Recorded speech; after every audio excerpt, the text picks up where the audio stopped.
Going on there, YouTube? Back in the shop, finally. It's been a little over a month. Took some time off from the videos. I kind of ran the well dry here building hot rods. I got a little exhausted on creativity, but I've been working on my real car and doing stuff around the house and all this and that. Summertime, so been a little more busy than normal. But I've been getting the itch again to get back out here and have some more scale fun. This video, just kind of a welcome back. I've got a few things lined up. I want to show you a couple products and talk about some things coming up. So let's get started. Alright, so this is a scale 3D printed dropped front axle for my RC hot rods. And my buddy Jason at Awesome Designs, link in the video description. You can find him on Facebook and all over the place. He's on sites like Thingiverse and what's the one he uses? He's always 3D designing stuff and entering competitions. He's got a full 3D printed Jeep, like a true 1/10 scale Willys Jeep that you can print yourself and put it together. Full instructions, full support. It's a pretty cool deal. And if you're not familiar, he's the designer for my number 2 truck cab back there, number 2 Ratrod. So we were talking about axles for a while. We've been talking about having this printed in metal, and Shapeways is offering some better pricing now on their metal prints. But what we've got is just a standard old Ford style dropped axle. He's designed the hubs to work with a modified axial cup. And I've got these. Still haven't modified them yet. I'm gonna have to trim them down the backside. But it's a very scale looking brake drum setup. The fin set up on the rear, and it actually, the hub mounts to the inside of your beadlock wheel. So this will bolt up directly to a 6-lug RC 4-wheel drive 155 and 17, maybe 19. I'm not sure. I think the hubs are different on those. Maybe not. Y'all correct me if I'm wrong, but it's made to bolt to the wheel directly, so it's not held in with just the stud in the center. So you have your drum removed with your wheel when you take it off. So it's a really neat design. Like I said, I got this right when I was kind of taking a break, so I haven't done anything with it yet. I'm sorry, Jason. I know I promised you a video and weathering it and stuff, and it just didn't happen. You just got to follow what you want to do. I can't get out here and force myself to do stuff if I'm not in the mood to, or the quality will be really bad, and then everybody will be disappointed, and it's all around bad deal. You got to do something that you want to do in order for it to be good. So look for that coming up here in the future. We're going to do some stuff on this. Now, we were worried about the strength. This is the white flexible nylon. It is flexible. It does have a lot of rigidity this way due to the I-beam design, just like the factory real one would be. So let's have to see how that goes. Like I said, it's just a prototype that Jason sent me, and again, that's Awesome Designs. If you want to look at any of his products, he does have a Shapeways store, and I will get those links in the description for you.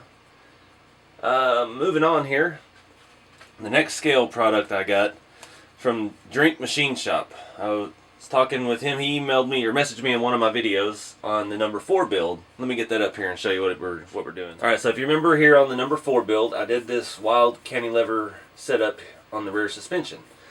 And I went through a couple sets of cantilever arms trying to find the right lengths, the right shocks.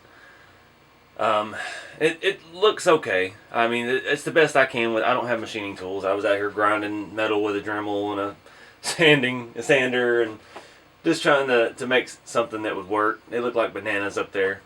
So Dylan messaged me and said he could machine some that would look really good. So I waited a while. Things were slowing down for me on the build, so I did contact him, and he got to work on these machined raw titanium cantilever arms. And I'll tell you what, when I got this little box here, I didn't know what to think. You know, just some random person on the internet. I've had people make promises before and never come through, and he did more than come through. These are beautiful, extremely lightweight. hand machined. I don't know how he does this stuff, but not something he's looking to manufacture. They were a pain in the butt, but he can do custom stuff. He can do all kinds of machining work on all aluminum, steel, sorry, and titanium here, as we see. So this is something we're going to put on here pretty soon too. I'm probably going to have to enlarge the holes for the mounting, but that's not a big deal. I have a drill press now, so we don't have to worry about boogering those up. These are beautiful, beautiful. Let me get you a closer look here. Make sure you can see the quality there. It's just a really cool design. He came up with this all on his own. I didn't give him anything but some base measurements and roughly the angle of the tilt for the front half, or the back half. I don't even remember. It's been so long. And yeah, he did all the design himself. Really, really nice looking part. I'm trying to keep the glare of the light off of it so you can see the detail. So, looking at putting these guys up here. And let me get you focused again. Still got the same old camera. I had to rebuild the lens. I dropped it and had some issues. But that's what we're looking at. And hopefully that'll get the ride height down a little bit as well. But a really nice part. It's almost too nice for the way this build was going. This Ratrod just kind of hacked together. I did a whole build series on this frame, and the number one comment everybody had was, I need to buy a real welder. I need to buy a real welder. I was trying to use a little cheap stick welder, and it's annoying, but I agree completely. And I did go out and buy me a decent Hobart MIG welder. I don't have the argon mix tank for it yet, or a cart for it. I was just doing flux core. I had to do some stuff on my car. And yeah, that's still too messy, so I'm going to have to get me an argon tank, an argon mix, and get in here and see what we can do with some RC frames now. Be a lot more precise, and hopefully I won't have to try to braze as much like I did these Nerf bars type things here. But it is what it is, you know. We'll roll with this one as it is and see what we can come up with. I have no idea where this build is going. This was just an exercise in creativity. I hadn't built a frame since the number 2. The number 3 kind of came out iffy. It was a little wobbly the way I did it, so I wanted to try some new techniques. And this is what we have. It's very solid, very square. Some of the cross members are crooked because the crappy stick welder, but it's a Ratrod, and we'll just roll with that as an excuse for now. But hopefully, in future builds with the new welder, we can get the quality up a lot higher. Again, it's been forever since I've done any real welding, and I have to work on my technique quite a bit. But again, link in the description if you want to contact Dylan about making some stuff for you. Very technical, very technically minded, very precise, very skilled. These are beautiful parts, and I'd like to thank him for these. Again, that's the Drink Machine Shop, and I will post the information in the video description box. So, let's move along. So here is my Bruiser project. This is what really... I had this for sale on eBay, the chassis only. And it's sat in my living room for the last month, and just a bunch of lowball offers. Nobody's really serious about buying it. And that's kind of what got me back out here in the shop finally. I sat there and looked at that frame on my bar in my kitchen, and the idea started swirling around in my head again, and I decided that this is going to be my first project coming back and getting back out here in the shop. So I've got some parts on order, and I've made a few changes already, but what I've done really is I just put the body, my original Hilux body. This was the first Mojave body that I ever built. It's about 3 years old. It's been a lot of things. Actually, is this the original one? I don't even remember now. It's been so long. This one's red. This isn't the original one. My original one was yellow. See where the paint scratched off on the front.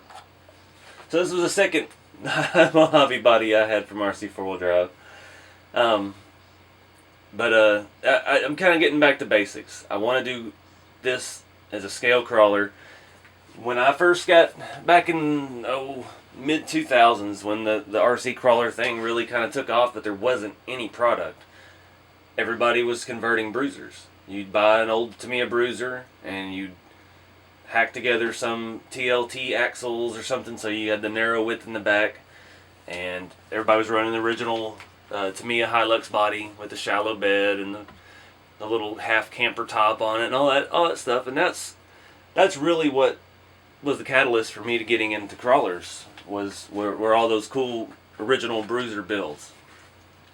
So that's kind of why I started this. But again, I was kind of I had too many things going on, too many projects, too many coals in the fire. So if you remember I think we're on part 3 of this video series for this build, I did a 4-link, and the only reason I did a 4-link is because the Yoda 2 axle did not come in the Bruiser width. So if you're familiar with the Bruisers, let me pull off the frame here and show you. So you can see at the back of the frame, the Bruiser is wide, and the standard Trailfinder 2 axles and Yoda 2 axles are narrow. They're the same width front to back. The leaf springs mount the same distance apart. On the Bruiser axle, they mount out here.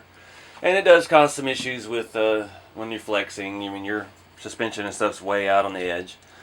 But I've ordered a Yoda 1 Bruiser axle from RC4 Drive. I've had them before. I just sold one 5 months ago on eBay that I had laying around forever, and now of course I want it again. And I'm going to put leaf springs back on the back of this truck. I want it to be more of a scale truck. This 4-link, I was really proud of my engineering on it, and I think it needs a little work with the shock stiffness. It's a little bit soft. Like you see when I had the body on there, it was squatting pretty hard. So I'm going to keep the Yoda 2 in the front, because the Yoda 2 axle from RC4 Drive has a lot tighter steering knuckles. There's just a lot less play in the steering mechanism of it, and that's one of my biggest complaints with the original Yoda axle, was just the front was kind of sloppy. But since they don't make a Yoda 2 Bruiser width, I'm just going to throw that one on the back. And I guess, I don't know if they quit making them or what, but they've gotten more expensive. It cost me $109 for that thing. It was kind of disappointing. I couldn't find them everywhere like you used to be able to. Hell, I think I sold the one I sold on eBay for like $60, because that's the typical Yoda 1 axle price. But anyway, that's what we're going to do. I have I have a set of original, I have a ton of Tamiya Bruiser parts. I've got the original shackles and hangers, just like on the front, to go on the rear. And I should have plenty of leaf springs laying around still. And once we get that squared away, I'm going to permanently mount this R3 transmission. Still trying to figure out this new tripod. It's much more sturdy than my old one. So I'm going to mount this R3, and this is just stuff out of a Trailfinder 2 RTR, ready to run truck. But it's going to be a vast improvement. If you know, the original 3-speed, I sold that finally, I think. I don't know where I have it if I didn't. But those things are just gigantic, and it's just metal gears. It's noisy. It wouldn't work well for a crawler. So I'm going to upgrade it with RC4 Drive running gear. Again, stuff we didn't have back when the hobby kind of got rolling, but I think it's going to be a vast improvement. The only issue is driveline angles, positioning with the front suspension. It's going to be a challenge to kind of shoehorn it all in there and get it to work. May end up having to make a custom center cross member here. I've kind of cut some of this down to try and mount this, but I can't get it back far enough for the mounting holes to sit on it. And I'm going to have to do some on the back, and it's going to make that rear driveline really big. So not sure yet how that's all going to work out. So I have some engineering to do there, but the biggest thing with using an original Bruiser frame is steering. Now I have, where to go? I have some parts off of my, it was RC4 Drive Bruiser Raptor that I had. There's some videos on it. It was their version of a Bruiser frame. It was what we had before the Trailfinder 2 came out, and they were selling them really cheap there for a while as the Yoda frame. And it had a Delrin front crossmember that you could mount a servo to, and it was real cool design. I don't know where that is. But something to get it to set up front, and you can have your horn just behind that in front of the axle and get a pretty decent setup out of it. And I'm not sure yet. I got a feeling we're going to use a lot of Trail Finder 2 parts because of the way the motor's going to be off to the side, so the servo's really only going to have space over here. But I think we can do that. If you're familiar with the Trail Finder 2 at all, they just mount into the inside of that frame, but they are fit so they don't rotate and stuff. But you have your servo sitting off to the side. This is my body mount that I come up with before for the Mojave. It's just a bent piece of steel, bolts through the stock holes in the body, and the rear just mounts like normal. That is an issue with that body because I've drilled several sets of holes in the bed because that's been on several different platforms. So we'll get it all figured out. But that's kind of where this build is going, and I just love that body. That's one of my favorite things I've done. It's dented, and I could go further with it, but I think it's already too far, so we'll just leave it alone. We'll let the rocks do the rest of the work on it. What else? Oh, this body was originally the light blue body you've seen in some of my other videos. I know some folks were concerned about how much I weathered it, but that's what I was doing. It was, again, just another exercise in technique. I was trying to see how some new products work, and I hadn't been driving my Hilux, so there it is. But yeah, that's what we're gonna do with that build. Like I said, my axle is supposed to be here tomorrow, so hopefully this week I can get out in the shop and do something. Maybe we can get in some more practice in at brazing and try to do a tube front bumper. That'll be later. We gotta get the platform solid, get the driveline in, start testing it, and see where it goes. Probably have to do a little trimming for these big tires. I just love the way those look. And these are the RC 4-Drive 155 Mickey Thompson Baja Claws. They are super soft, and I do not recommend leaving the truck sitting on them because they will flat spot bad. But they are a really good soft compound. I probably should stiffen up the foams a little bit. That's just the factory foams that come in them. But we'll cross that bridge later. That one question I've been getting, I guess I've got a bunch of new viewers while I was on my break. And a bunch of folks have been asking me about my toolbox back there. So again, this is a Snap-on 1/8 scale coin bank. It's just one of their commemorative items. They make lots of scales toolboxes. Some of them are coin banks. Some of them are just scale models. You just got to be careful about the sizes when you're shopping for them, because like I went through the measurements and all that, and this is what they sell as 1/8 scale, and it looks pretty good with all my rigs. It looked good with the Cruiser body. It looks good with the Hilux body. Looks good with the hot rods. Their 10th scale stuff seemed a bit small. It would be sized more for like a Clodbuster body, which is really close to 12th scale. But it does have some tools. You can see with the drawer open. One of those tools is used to open the coin bank thing on the bottom, and it's, it looks really good. It's really heavy. It's really solid. I've stuck scale stickers all over it. You can put whatever in it. The other drawers, there's one more drawer that opens, and then the cabinet on the side opens and has shelves, and you can stack whatever you want in it. You can find just base tools like this kind of stuff at Hobby Lobby with the dollhouse, things of that nature. So whatever you want. It's all about having fun. I got junk on top of it, junk on the bottom. It's just like my real shop. I got junk everywhere. But I'm back, guys. So stay tuned. We got a lot of builds, a lot more work to come. Don't know what we're going to do first other than this Hilux, but that's the fun of it. I appreciate everybody being patient and waiting on me to come back. Like I said from the beginning, I'm not done with it. I mean, this hobby's been such a part of my life for 20 years. 20, not longer than that. 25 years, I don't know. I'm 34. I've been doing it since I got my first Radio Shack RC at like 6, and I started tearing it apart. But But yep, definitely gonna keep going, and yeah, I'll see you guys in the next video. Thanks for watching.